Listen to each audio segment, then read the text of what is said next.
You the perils many immigrants face when they seek new life in the United States.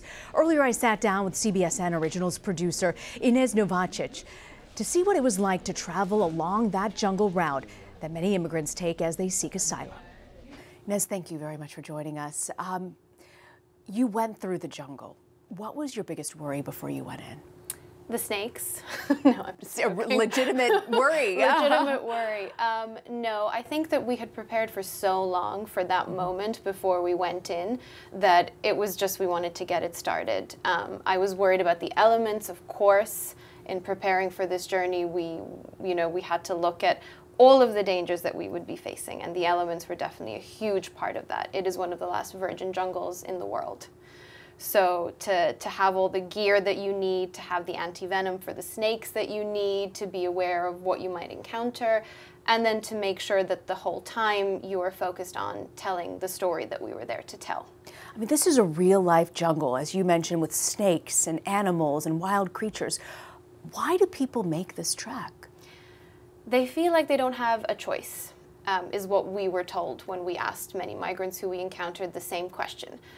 Why would you do this? And especially some of the migrants we encountered who did it alone or who we heard about doing it with children and young children, they told us that they felt compelled to do so because where they were coming from was unlivable to them. So for them, this was just a necessary means to get to where they wanted to be, which for a lot of them was the US. What was the inspiration to actually go out and shoot this piece? We started talking about doing this piece probably about 6 months before we actually set foot into the jungle. We had done reporting, or we had heard about reporting from this part of the world, and we were shocked to hear that migrants from as far as Iran or Africa or Southeast Asia were coming to the Darien Gap as a way to get to the US. So we were curious, we wanted to know more, and when we started looking and hearing about increase in numbers of these people who ultimately wanted to reach the US as asylum seekers, we just felt like it was a story we really wanted to tell, and we felt we had to tell so that we could understand it better. Your time in the jungle traveling with these immigrants, what stood out to you? I think one of the most shocking memories to me still is on day 2, we encountered clothing. Starting with, jackets, people cutting off some of their rubber boots, and then I remember seeing a baby's clothing, a little shirt hanging off a branch. And no matter how much you prepare for a journey like that, and you're there to report on many migrants and migrant families coming, just seeing that people do this with children and that visual as sort of testament to that, that stands out to me. Equally, when we were in the middle of the jungle, we came across a man who was doing this journey by himself, completely alone, an older gentleman from Nepal. And he was so determined to keep going on by himself that, before we even realized that he was there, he was gone on his way. He shook hands with us, he thanks us for some food that we gave him, but essentially continued on his journey. And that also kind of made us remember and keep remembering that while we were there, the journey that we went through was vastly different from the journey that these migrants were going through. And having to have that distance of we are here for a reason and they are here on their own path, that they want to finish on their own terms, is something that we have to respect. I mean, it sounds crazy. It's a wild jungle, untapped. They finally make it across, some of these people, and then what happens? And then they have to navigate through the whole of Central America, so 6 more borders to reach the border of the US, which for many of them is their final destination. So in the case of Shahab, who's the migrant who we followed primarily through the jungle and beyond, learning about how that journey then progresses to reaching the US border to seek asylum, and then what waits for them on the other end, is in itself another journey. Is it a sense of relief? I mean, they've managed to cross through 6 borders and a wild jungle. Do they feel this sense of optimism and relief that they've made it? Interestingly, when we met Shahab in Tijuana, just before he crossed the border into the US, he was really excited. He really felt like his journey was finishing here. As soon as he crossed the US border, that was it. He was going to be living the American dream. When we met him in detention a couple of months later, he was understandably anxious, but he was in jail effectively. He was waiting, and it's I'm sure very stressful for anybody who was in those conditions of confinement.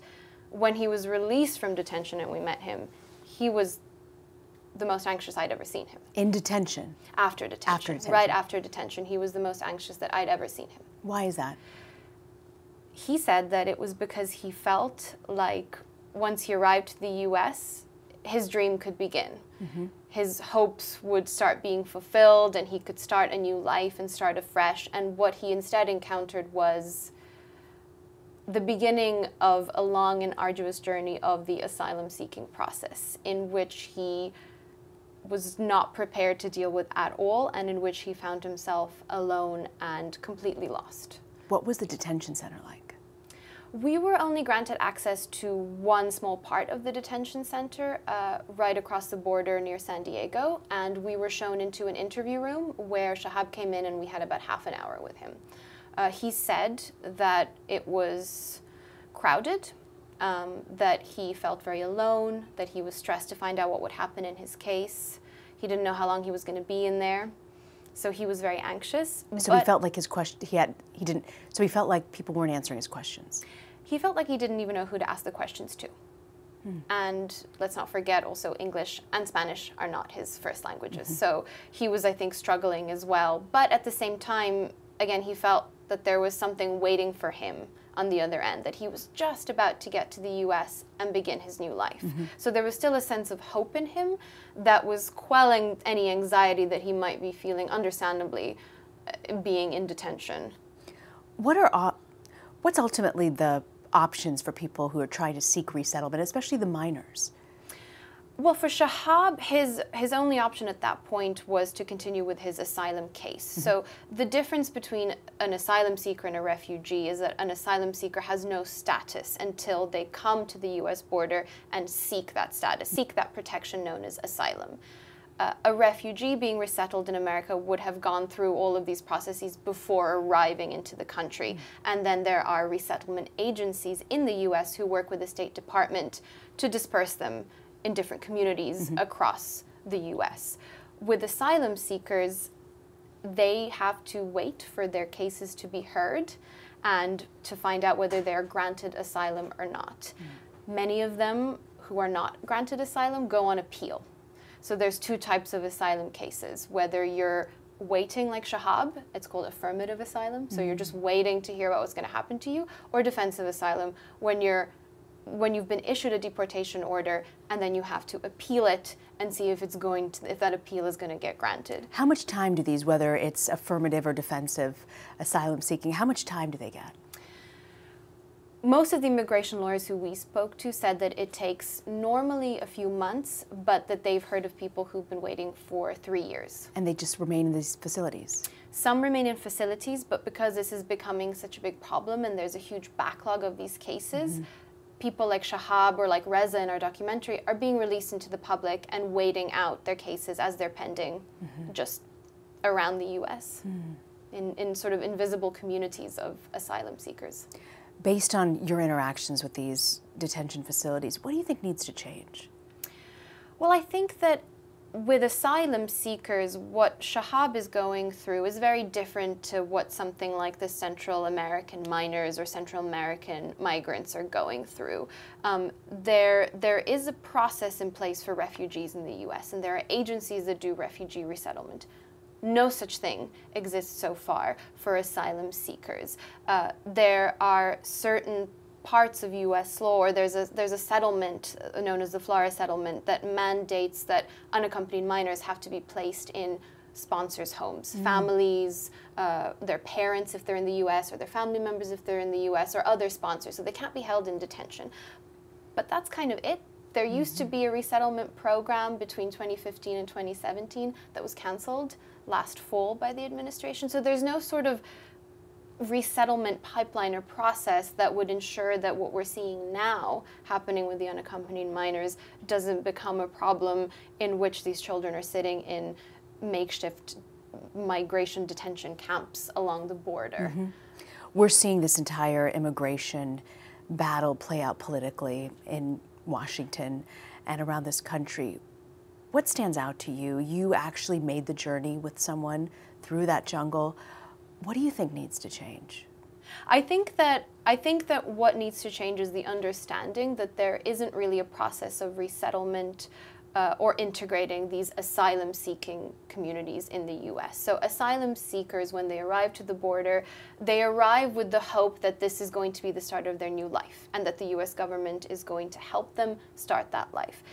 What they find is that they're left in a legal limbo for up to 3 years, one that they don't know how to navigate because they're not entitled to legal counsel, they're not given a resettlement agency contact that's going to place them in some sort of community or housing. So they're really just left to fend for themselves and in effect navigate another arduous journey once they reach what they think is their final destination. You think the jungle was the hardest part, but you're finding out it's more than just the jungle.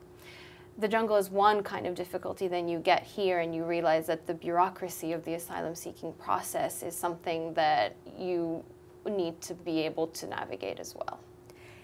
I guess a lot of people will see this and think, is their life in their country so bad that they have to risk all of this?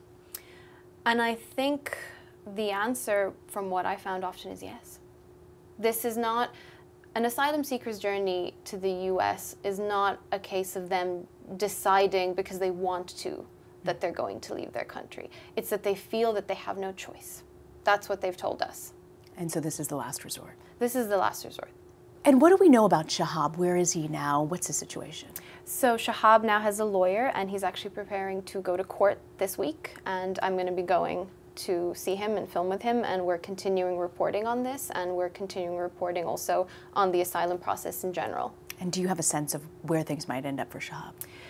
I don't think anybody has a real sense. This is his initial hearing, so if all goes well, he'll get another hearing that's specific to his case, and then his lawyers will advise him on how to deal with that. Ines Novacic, thank you for joining us. Thank you.